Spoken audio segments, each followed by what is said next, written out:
దేశంలోని విద్యార్థులు యువతను కొందరు రాజకీయ ప్రయోజనాల కోసం ఉపయోగించుకోవడానికి ప్రయత్నించడం అత్యంత దురదృష్టకరమని కేంద్ర రక్షణ మంత్రి రాజ్నాథ్ సింగ్ విమర్శించారు.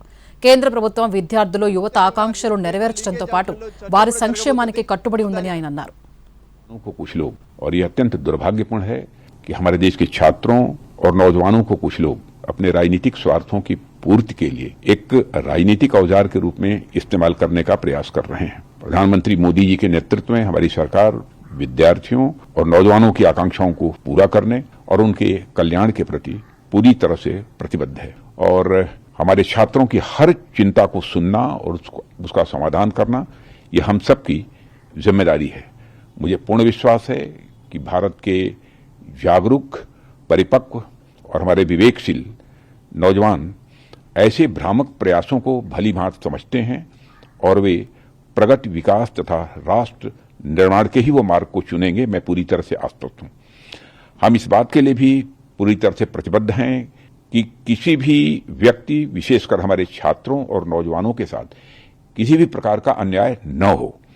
और विपक्ष के कुछ नेताओं द्वारा मैन्युफैक्चर्ड एक सेंस ऑफ एंगर, आक्रोश लोगों के अंदर केवल जनता, विशेषकर बच्चों के नौजवानों को भ्रमित करने और गुमराह करने का मैं मानता हूं कि यह असफल प्रयास है. युवाओं की भावनाओं और उनकी चिंताओं के प्रति हम पूरी तरह से संवेदनशील हैं और यह संसद का सत्र इस समय चल रहा है. सरकार ने हर मुद्दे पर सार्थक बहस करने की भी बात की है और कई बार अपनी बात को दोहराया भी है, मगर विपक्ष संसद में नहीं बल्कि सड़क पर मुद्दों का समाधान करने का मैं मानता हूं अनुचित प्रयास कर रहा है. और लोकतंत्र के मुद्दों पर चर्चा करने की जगह संसद भवन है जहां विपक्ष अपनी बात कहने के लिए पूरी तरह से स्वतंत्र है.